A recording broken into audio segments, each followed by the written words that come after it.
எப்படி இதெல்லாம் நினைக்காம இருக்க முடியும்? நான் வர்ஷினியோட நகையை எடுத்திருப்பேன்னு சிந்தாமணி அக்கா சொல்லும் போது கூட எனக்கு வலிக்கல.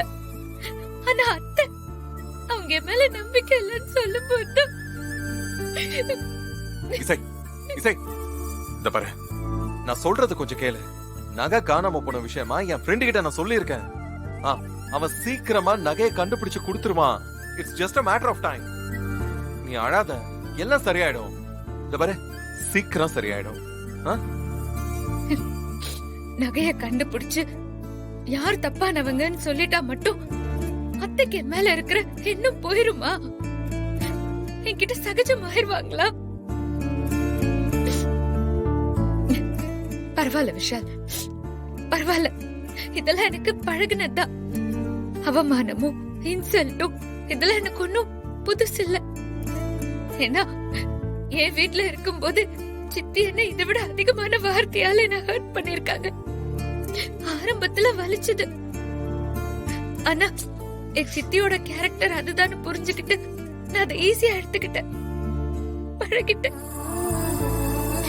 ஆனா அத்தை என் மேல நம்பிக்கை போயிடுச்சுன்னு பேசும் போதுதான் எனக்கு ரொம்ப வலிச்சது.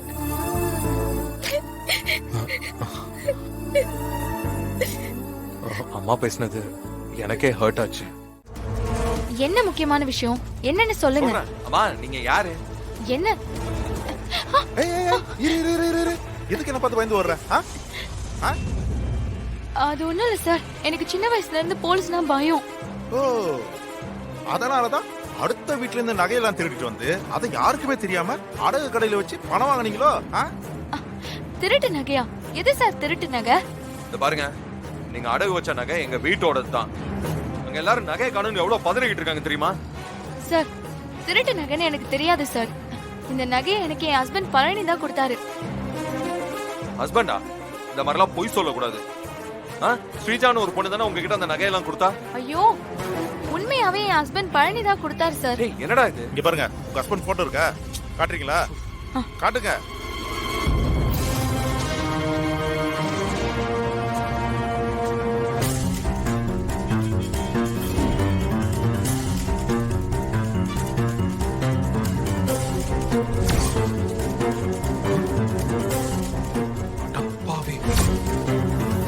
இவரா உங்க ஹஸ்பண்ட்? என் அண்ணா அசோக் இவரு. டேய், என்னடா சொல்ற? இப்ப ஃபாரின்ல இருந்து வந்தாரு, அவரையே சொல்ற? ஆமாண்டா. டேய், இவங்க பேசுறதெல்லாம் பார்த்தா ஏதோ ஒரு பெரிய தப்பு நடந்திருக்கு. சார் இவனுக்கு ஒவ்வொரு ஊர்ல ஒவ்வொரு பேரு. அதையே நான் லேட்டா தான் தெரிஞ்சுக்கிட்டேன். இவன் பொண்ணுங்களை ஏமாத்தி அவங்க கிட்ட இருந்து பணம் பறிக்கிறதே ஒரு வேலையா வச்சிருக்கான். இப்போ ஒரு வசதியான வீட்டுல தான் இருக்கான்னு தெரிஞ்சுக்கிட்டு வந்தேன். எங்க நான் பிரச்சனை பண்ணிடுவோன்னு பயந்துதான் நான் கேட்ட பணத்துக்கு பதிலா நகையை கொடுத்து அனுப்புனான். இதுதான் சார் நடந்தது. நீங்க ஏமாந்த மாதிரி இன்னொரு பொண்ணு ஏமாறாம இருக்கணும்னா அவன் மேல நீங்க ஒரு கம்ப்ளைண்ட் கொடுக்கணும். நீங்க மட்டும் தப்பிச்சா போதுன்னு கிடைச்ச பணத்தை வாங்கிட்டு போயிருவீங்களா? தப்புதான் சார். சரி, இப்ப நாங்க ரெண்டு பேரும் உங்களை வந்து பார்த்தது, உங்களை விசாரிச்சது உங்க ஹஸ்பண்ட் தெரியக்கூடாது, சரியா? கண்டிப்பா சொல்ல மாட்டேன் சார். சரி, உங்க நம்பரும் உங்க கான்டாக்ட் அட்ரஸும் கொடுங்க. சொல்லுங்க. 91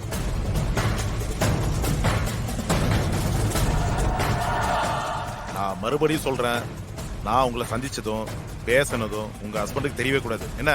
கண்டிப்பா சொல்ல மாட்டேன் சார்.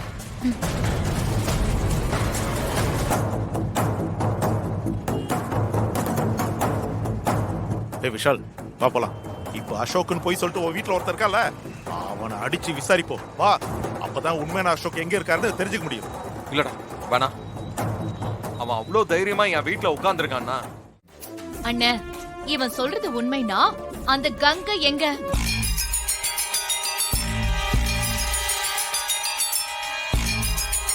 அவ கிடைக்க மாட்டானே.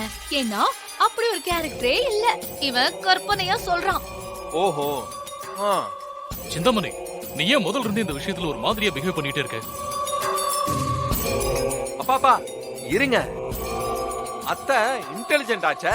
இந்த மாதிரி பேசுவாங்க, இந்த மாதிரி கேட்பாங்கன்னு தெரிஞ்சுதான் அந்த கடையோட சிசிடிவி ஃபுட்டேஜ் வாங்கிட்டு வந்திருக்கேன். இதோ பாருங்க,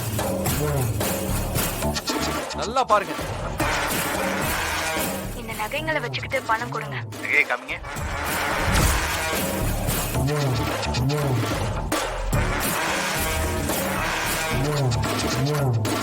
எங்க காட்டு. பாருங்கப்பா. திருட்டு நகை இல்லைல்ல?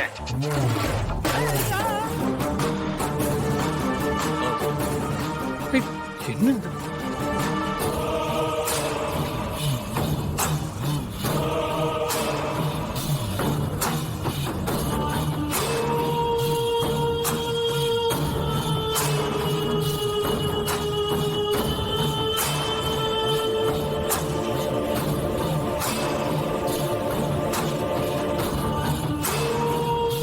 ஏண்டா விஷால், இந்த பொண்ணை இது வரைக்கும் நம்ம யாரும் பார்த்ததே இல்லையேடா.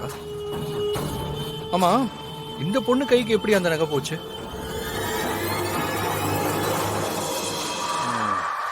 டேய், கண்டிப்பா நமக்கு தெரிஞ்ச யாரோ ஒருத்தர் தான் இந்த வேலையை பார்த்திருக்காங்க. இவன் வேற நம்மள பாக்குறானே. ஐயோ, கரெக்ட். நகையவே கண்டுபிடிச்சாச்சு. அதையும் சீக்கிரம் கண்டுபிடிக்கிறேன். ம், ஆனா அதுக்கு முன்னாடி இசை மேல இவ்வளவு பெரிய பழிய போட்டதுக்கு அத்தை இசை கிட்ட மன்னிப்பு கேட்கணும். மன்னிப்பா? நான் இதுக்கு மன்னிப்பு கேட்கணும்? மன்னிப்பெல்லாம் கேட்க முடியாது. அப்படியெல்லாம் சொல்ல முடியாது அத்தை. நீங்க என் ஒய்ஃப் மேல பழிய போட்டிருக்கீங்க, திருட்டு பட்டம் கட்டி இருக்கீங்க. அது இப்ப இல்லன்னு ப்ரூவ் ஆயிடுச்சுல்ல. நீங்க பேசின தப்பு இசை கிட்ட மன்னிப்பு கேளுங்க.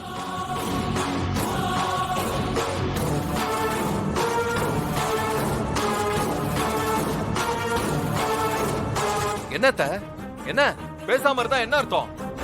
மன்னிப்பு கேளுங்க, கேளுங்க.